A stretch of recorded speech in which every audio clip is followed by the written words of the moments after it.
The United States and the world commemorate the 22nd anniversary of the September 11, 2001 terrorist attacks, a day that forever changed the course of history and left an indelible mark on the nation.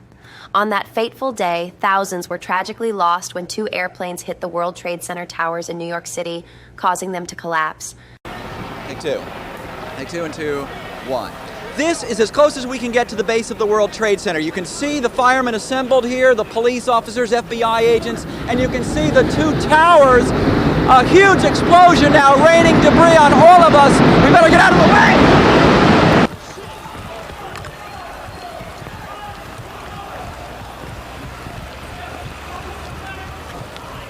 North Tower. The North Tower. It's leaning.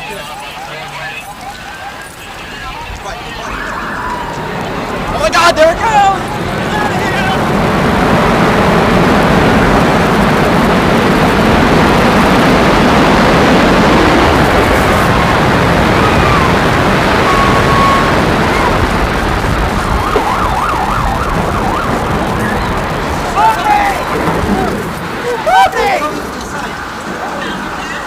President Biden's Alzheimer's is so bad he forgot to attend the correct ceremony. He ended up in Alaska, which is on the opposite side of North America. To make matters much worse, President Biden claimed he was at Ground Zero the day after the 9/11 attack. Joe Biden was actually in Washington, D.C. the day after the attack happened. It seemed like Joe Biden was confusing himself with George W. Bush throughout the convoluted, mumbled speech. To renew our sacred vow, never forget, never forget. We never forget. Each of us, each of those precious lives stolen too soon when evil attacked. Ground Zero in New York. And I remember standing there the next day and looking at the building. I felt like I was looking through the gates of hell. It looked so devastating because from where you could stand. The day before 9/11, President Biden was visiting a conference in Vietnam and had multiple gaffes. The worst gaffe was at the end of his speech when they abruptly cut him off with music. Anyway, I just think that there are other things on leaders' minds, and they respond to what's needed at the time. And look, nobody likes having celebrated international meetings if you don't know what you want at the meeting, if you don't have a game plan. He may have a game plan. He just hasn't shared it with me. But I tell you what, I don't know about you, but I'm going to go to bed. It wasn't confrontational at all. He came up to me and said, Thank you, everybody. This ends the press conference. Thanks, everyone. Thank you. Thank you.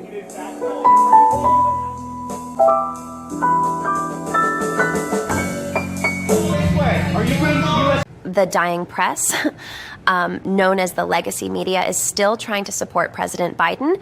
Fox News' Peter Doocy claimed that President Biden had pulled an all-nighter and that his Vietnam speech was poor because he was sleep-deprived. He has been basically working all through the night, the equivalent of an all-nighter Eastern time. So he's probably pretty tired, pretty jet-lagged, but speculation sparked that Vice President Kamala Harris might be preparing to take over the presidency because she attended the 9/11 ceremony and appeared more presidential than Biden. Biden's Alzheimer's has gotten worse over the past few months with him accidentally saying inappropriate things during sensitive ceremonies. Speculation is that Biden's administration purposely had him avoid the 9/11 ceremony in hopes to prevent a political gaffe. Here is former President Trump's statement about 9/11. No one who lived through the horror of the September 11th terrorist attacks can ever forget the agony and the anguish of that terrible day. It was a terrible day. The images of dark plumes of smoke billowing over lower Manhattan, the Pentagon, and a field of Pennsylvania, such a beautiful field, are seared into our minds forever. We will never forget. Today, on this solemn anniversary of those monstrous attacks, we remember the 2,977 precious souls who were savagely taken from us on that morning 22 years ago, leaving a void that can never be filled, No matter what happens, it can never be filled. We will say a prayer for each of the beautiful families they left behind, whose pain is beyond comprehension. What they've gone through is not even believable. We honor the firefighters, the great New York PD, the police department, what great people they are. They are so great.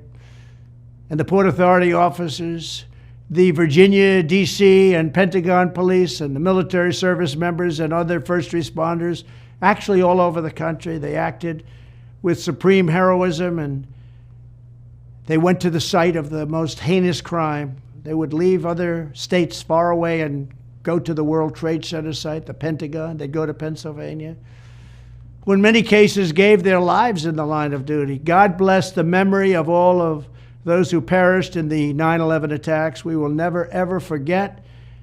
We will never forget you. We love you. God bless their families, and God bless America. Thank you. That does it for today's newscast. Ooh, remember, I'm the fake one. You all are the real ones. Like, have a fantastic day, and if I seemed off today, I don't know what happened.